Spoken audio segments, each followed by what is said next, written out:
Hi, welcome back to Wallflowers. So tonight Mr. Wallflowers and I needed a couple of bits from Asda, our local supermarket. And at Christmas time we'd received a voucher from a friend for £20 to spend at the Asda store. So instead of using money out of our own budget that we're trying not to spend at the moment, we decided to use the voucher and to go there to get the few bits that we needed. We needed some UHT milk, some cloves, and a few other little bits. We needed some cheese, etc. So off we went to the Asda.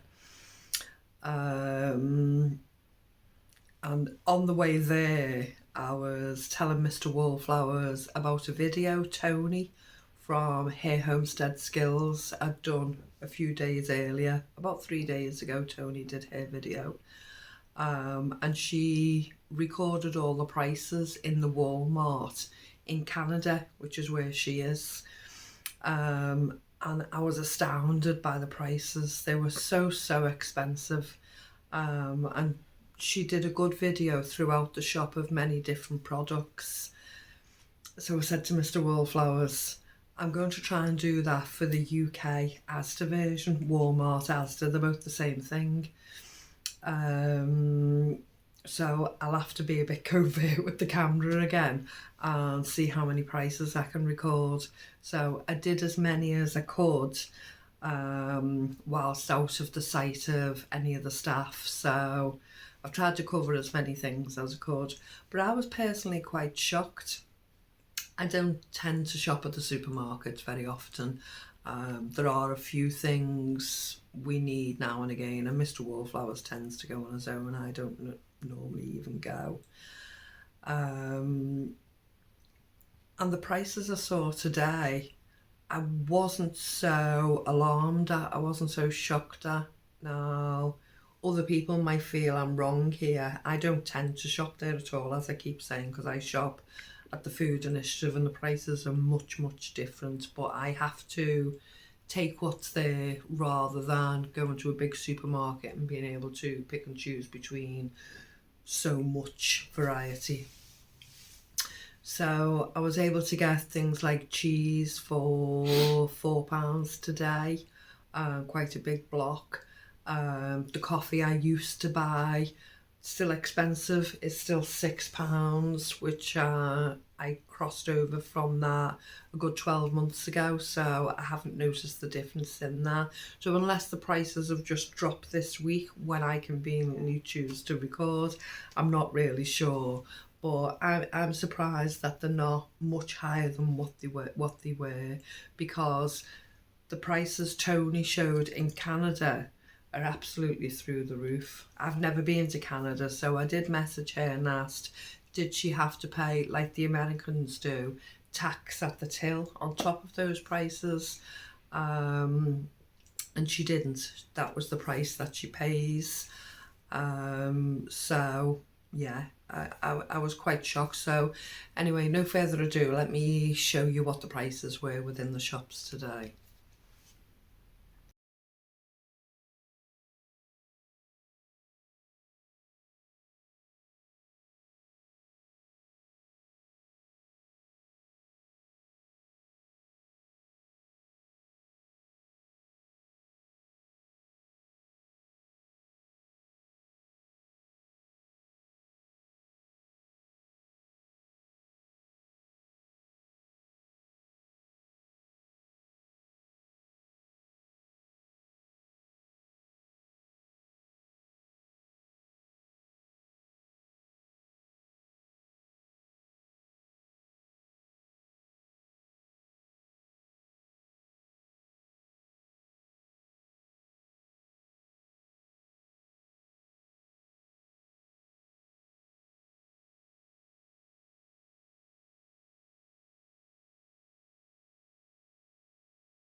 Okay, so whether in the UK or in Canada or in America or wherever you are, let me know what you think about them prices compared to what you're paying. As I say, I was quite surprised they weren't even more expensive than what they are for particular things. Uh, what I was surprised about, well, I shouldn't say surprised because I know it's been coming for a long time, but the self-serves are growing and growing. There must be approximately 50 in our Asda store in our town, and there was one till open where a lady would serve you, and you could pay for your goods there. The queue of people that didn't want to go to the self-serve was quite large. There must have been at least 30 people waiting to go through one till. Now, I saw a couple of people just leave the basket at the side and just completely walked out the shop. I must admit, I smiled to myself and I thought, good on you, you know, the quiet protest, you just put your basket down where it is and walk out the shop, and they'll have to put it back themselves. They should have more people on the tills. I chose to go about it a different way. I actually went to the customer service till and asked to speak to the manager. And I asked the manager, could I lodge a complaint because I'm here today to spend good money to buy products that I'm choosing to buy, and I don't have time to spend in a queue 20-30 minute waiting time. There should be more people on the tills to serve us so we can go through, and we should have a choice if we want to use these things or not. The deputy manager that I spoke to said, obviously there's not a lot you can do, it's policy of the company themselves, and that pretty soon there will be no people on the till, and that absolutely all the checkout will be self-serve. It's diabolical in my mind. I know we're headed that way, but I don't agree with it. So I took the details and I will be processing a full complaint. I'd asked her, whilst I was there, I said, do you have quite a lot of people complaining that there's just one person on the checkout? She said, no, she said, in all 3 years I've been here, you seem to be the only one that's ever complained. I find that quite difficult to believe. And I'm thinking, if we don't want everything digitalised and we want to have a human interaction when we're paying for our goods in the shop, if we're choosing to use that shop, then the only way we're going to be able to do it is to contact the shops themselves, the companies themselves, either lodge a complaint or speak to whoever we can and make our point known. A lot of people are leaving the goods on the shop floor, in the shop, and just walking out. That's another approach, I suppose. Some people are happy with the self-serve. I'm not. I like the personal approach of somebody serving me. So, yeah, I don't think I'll be going to that store again for a long, long while. And hopefully people start standing up for what they believe in. If we have to go and buy our goods again, we'll go to another store where there's actually human interaction and somebody I can pay at the till with cash. Okay, my opinions again. We're all entitled to our own. Lovely to speak to you, and I'll speak to you again soon. Bye bye.